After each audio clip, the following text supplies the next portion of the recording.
Kembali lagi bersama kami di Rege Finansial. Kali ini kita akan membahas tentang saham Platino Wahab Nusantara atau saham Teguh ya di sini.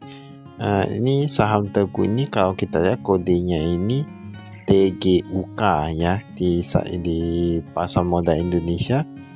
Di sini kita lihat ini direktur utamanya ada Maulana Hakim, kemudian alamat kantor mereka ada di Ruko Golden, tepatnya di Tangerang Selatan ya. Untuk laporan keuangan kali ini nilainya itu dia 1 tahun penuh. Nilai 1 tahun penuh tapi bentuk itu rupiah ya. Asetnya kita lihat di sini. Untuk kas dan setara kas mereka sedikit berkurang dari 34 miliaran jadi 2 miliaran. Kemudian kita lihat persediaan pun berkurang kurang lebih 3 miliaran ya. Persediaan kurang lebih 3 miliaran, total asetnya ikut berkurang juga. Nah, total aset di sini dia berkurang dari 200 miliaran menjadi 195 miliaran. Dan kita lihat dia memang persediaan berkurang, kemudian total hutangnya kita lihat dari 23 miliaran menjadi 38 miliaran. Berarti ini ada peningkatan sebesar kurang lebih 15 miliaran ya. Berarti hutangnya itu dia meningkat kurang lebih 15 miliaran. Total ekuitas kita lihat di sini. Nah, ini 177 miliaran berkurang menjadi 157 miliaran. Pendapatan berkurang cukup drastis, di mana dari 100 miliaran menjadi 69 miliaran. Kalau kita lihat di sini ini semua rata-rata berkurang ya. Ini semua rata-rata berkurang, apalagi sekarang ada pendapatan atau beban lain-lain. Nah, jual beban lain-lain dia pun meningkat dari 300-an juta menjadi 5,9 miliaran. Jadi kalau kita lihat ini penjualan ini menurun sudah cukup karena gimana ya? Ini kita lihat dulu laba rugi bersih tahun berjalan. Kemarin dari untung 4 miliaran sekarang menjadi rugi 20 miliaran. Nah, itu gimana ya? Ibaratnya dia udah rugi 20 miliaran, ternyata dia persediaannya pun ikut berkurang ya. Nah, persediaan ikut berkurang, kalau mereka ternyata tambah persediaan berarti dia kan bisa rugi lebih banyak ya, kurang lebih kayak gitu. Ini pembayaran kas kepada pemasok kita lihat di sini. Dari 67 miliaran sekarang menjadi 22 miliaran. Berarti dia berkurang cukup drastis loh. Ibaratnya dia baik kepala pemasok dulu 60 miliaran, sekarang menjadi 20 miliaran. Itu udah kurang berapa? Kalau mereka tambah ke yang laba rugi tadi, bisa jadi ruginya itu lebih banyak ya. Nah, ini bisa dilihat dewan komisarisnya dan lain-lain. Tapi mereka ada tambah komisaris independen satu, yaitu Imade Satyaguna. Kalau kita lihat di sini sebenarnya saham Teguh ini dia kan ibaratnya mereknya itu Teguh ya. Dia kayak minuman gitu, dia kayak minuman es gitu yang kayak di kafe-kafe gitu lah ya. Katanya itu minuman kekinian. Nah, tahu sendiri ya, kayak ada boba, kayak ada es gitu. Nah, kayak gitulah ya.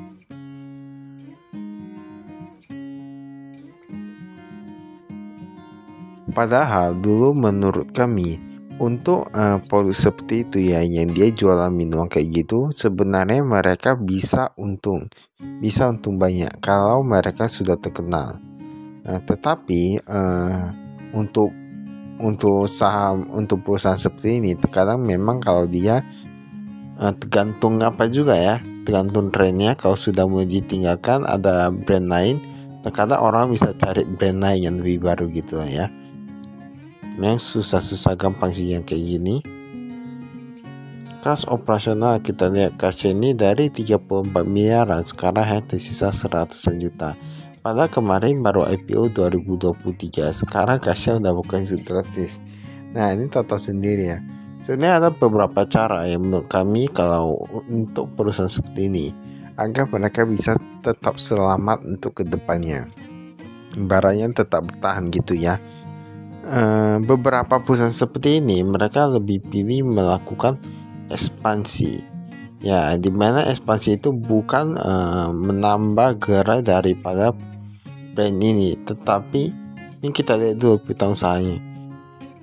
Piutang usahanya ini dia dikatakan yang belum jatuh tempo seratusan juta. Itu pun kepada penyedia e-wallet kayak GrabFood, GoFood, ShopeeFood, Traveloka Eats. Oh, ada ya Traveloka Eats. Kalian mau tahu ini ada Tokopedia, Shopee dan TikTok Shop. Nah, ini ada TikTok Shop juga, tetapi menurut kami ini kami baru tahu ada yang namanya tuh Traveloka Eats. Padahal kami sampai saat ini masih berpikir bahwa Traveloka hanya bergerak di bidang tiket ya, di bidang tiket, hotel dan lain gitu ya. Ternyata ada juga Traveloka Eats. Nah, ini baik menurut kami untuk perusahaan seperti ini, bagusnya mereka membuat merek baru, ekspansi, dan membuat sebuah ciri khas tersendiri yang memiliki sebuah palet keamanan seperti Jeko, seperti brand-brand lain. Nah, itu padahal kalau jualan donat menguntungkan juga loh. Kalau mereka bisa ekspansi ke bidang lain ataupun ekspansi ke brand lain, ini akan menjadi cukup bagus. Karena kita gak bisa terus memaksakan sebuah brandnya. Mungkin brandnya itu bisa dibawa Teguk Group atau gimana. Nah, itu kan lebih terdengar enak gitu ya. Ini ada aset tetapnya, bisa lihat di sini.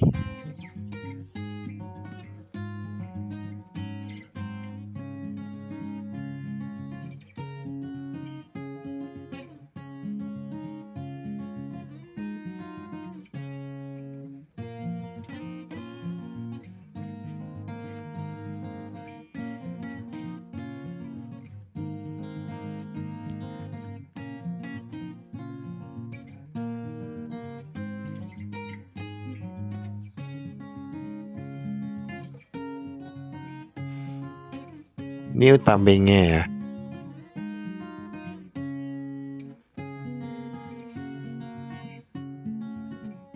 Ini utang bank, kalau kita lihat di sini mereka pinjam sama Bank BRI ya. Kemudian ini ada jenis fasilitas namanya kredit modal kerja tetap.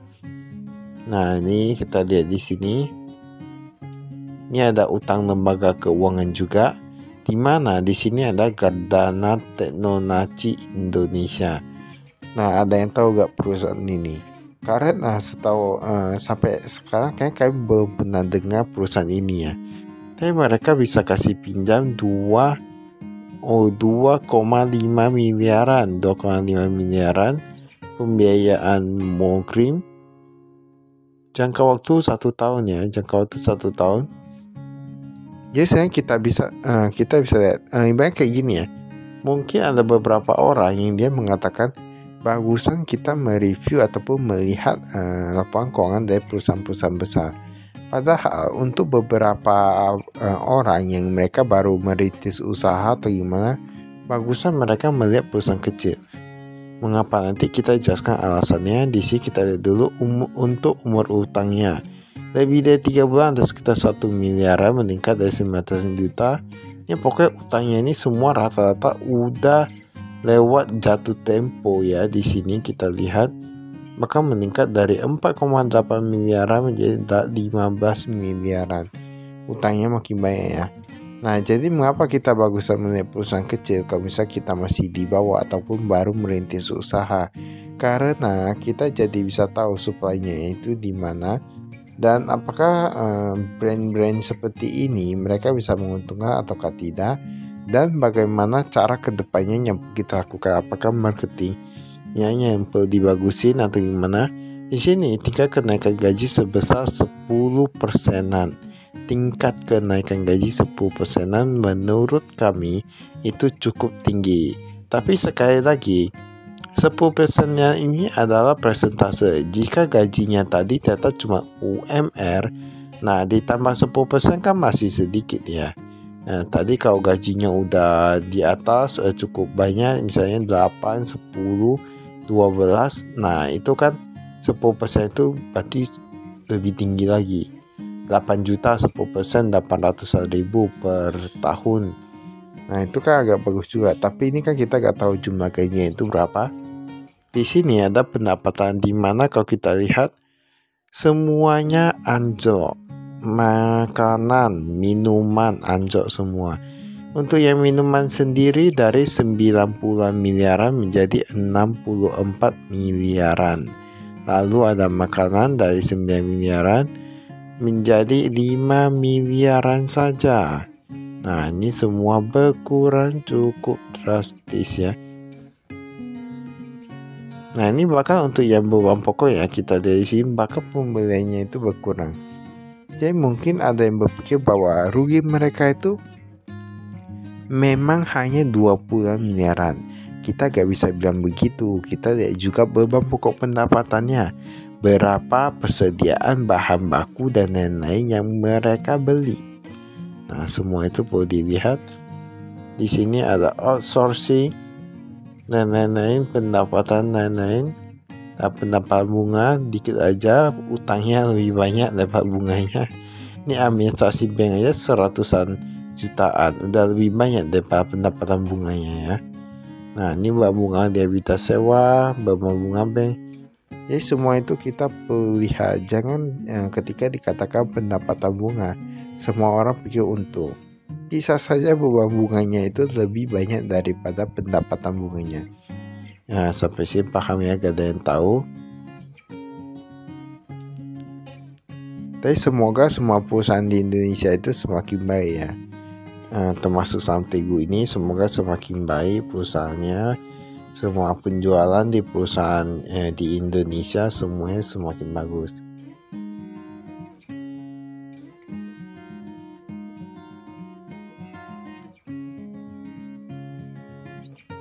Baiklah, itu saya dari kami. Sekian, terima kasih, saya prestasi.